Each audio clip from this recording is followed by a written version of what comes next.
I'll tell you what, the one thing I really want to know more than anything else, Stan Lane tries on a wig. He did. Do you remember Stan Lane's wig briefly in Smoky Mountain Wrestling where he sewed it into his head, apparently? Uh, no, that was his real hair, wasn't it? Jim Cornette said once that Jim Cornette said once he went somewhere, he got a wig sewed into his head, and then it nearly got ripped off the first time.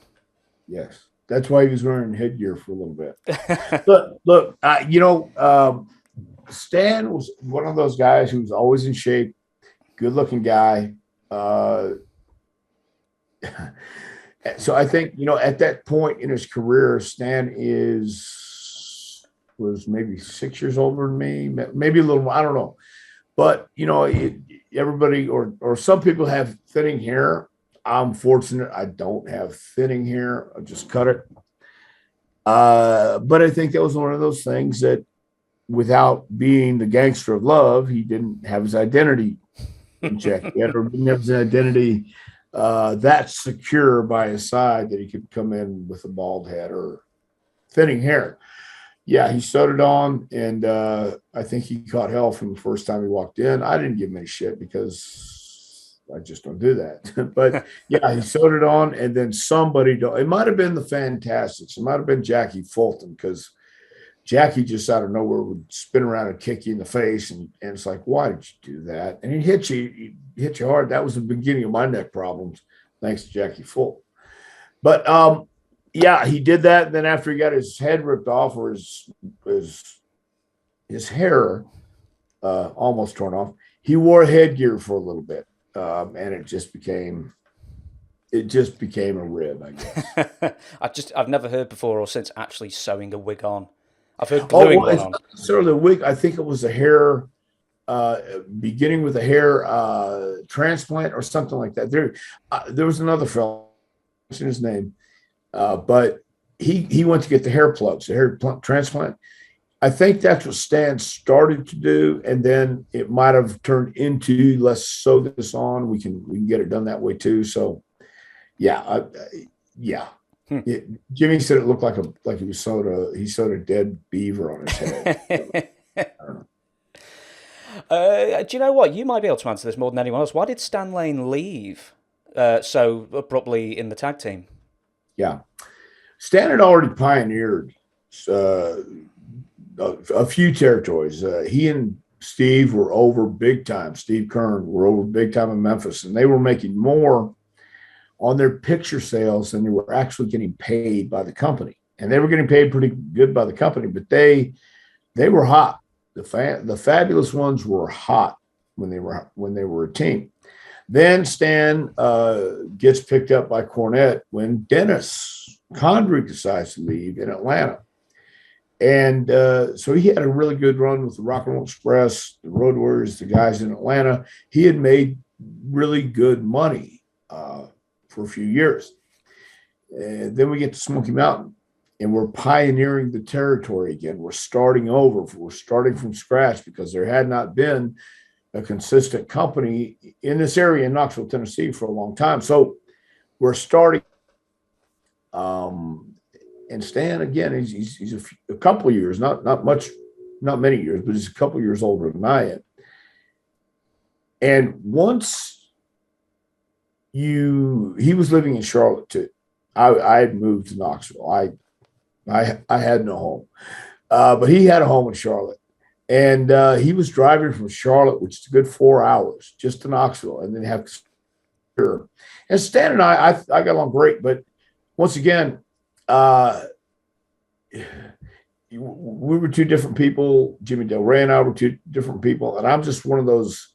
I can't understand why I am the way I am or why I was the way I was, but it's just me. I have no excuse, have no explanation. So Stan did his thing, I did my thing. We got along great though. It was fantastic. He liked it that way, I liked it that way. And we weren't making a lot of money. He sure as hell wasn't making the money he was making with Charlotte and Crockett's. So he got tired of coming from Charlotte to Knoxville and get here, and you would have some good houses, but you would have some Corbin, Kentucky houses or Tuna Fish, Indiana houses. And which means they're not necessarily the greatest, but you still got to go out there and give them a show. You got to do the angles. You got to do what you got to do. And after a while, that you're going to feel the bumps. I get it. You feel every single one, and you're kind of looking around going, wait a minute, I was making maybe over 100K a year, and now you're making maybe 445, I don't know, a year, and it's a big drop because you're paying all expenses. And I think he just got tired of it and decided, hey man, I've had enough for right now. Yeah. The one more thing about Stan Lane I'll mention quickly is Chris Jericho, as everyone else has said, that they were expected to service the lady fans to keep them coming to the matches week after week. And Jericho was picky. Was Stan Lane picky and continually, or was he putting in the numbers like he was in the NWA? Well, Stan could afford to be picky because Stan had a pretty good stable of friends. And back then, a lot of things, a lot of elements are missing today that were a lot of fun, and it was a good time. Stan could afford to say, let me see, how many? 1, 2, 3, 4, 5, 6, 7, 8, 9, 10. You in the back. You know what I mean? Yeah, it sounds crazy, and for those who haven't lived it or didn't get to see it, when Bill Dundee, I saw Bill Dundee last year, and we were sitting in a locker room in Jackson, Tennessee, and he said, we just brought these young guys with us to the show, and we were talking on the way down. Said, look, there was a time when we would walk out of our houses and everybody knew Bill Dundee and Jerry Lawler in Memphis or that area. They had the #1 rated show live, and I don't remember the exact numbers, but maybe however many points it counts. They were doing incredible numbers. And I've been out with Dundee, and I've seen Lawler, and I've been out with the Fabs and a few other people, and it was like it was a different culture back then. It was a different business back then. I'm not condoning it, but I'm not condoning it either, because it was a lot of fun, and you learned a lot from that, and you learn how to draw the people that you drew.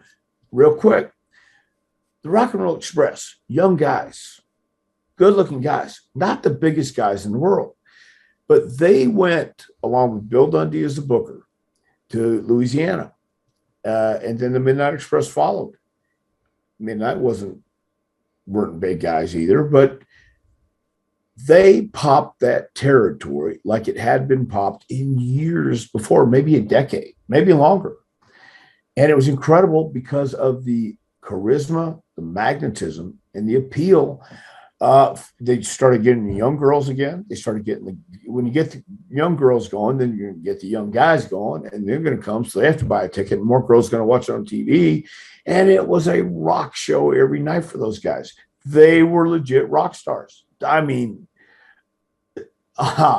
yeah, Ricky Morton, you can tell him when you talk to him that I put him over, because in my opinion, Ricky Morton was one of the top 5 baby faces of all time. He could sell, he could get girls to cry and sympathize, have men and women want to attack the heels if they did anything dastardly to the Rock and Roll Express.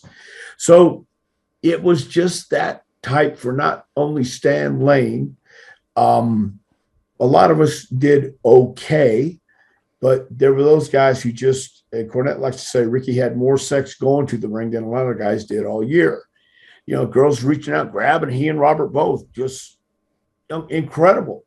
So it was that type of thing. If you had any look about you, dude, if you were wrestling right now, I can guarantee you wouldn't be lonely if you didn't want to be. Yeah, man, they would be all over you. They would find a way to make you this sex symbol, and it wouldn't be hard because you would watch the workers work and you would see how to do it. And Ricky knew from the get-go. Ricky was raised in the business. So Stan was around the business. Stan was a bartender. Stan was that guy. That's where he met Ric Flair at the bar. And, hey, man, I want to be a wrestler too. Well, why not? Come on, man. Can I get free drinks too? Why, of course you can.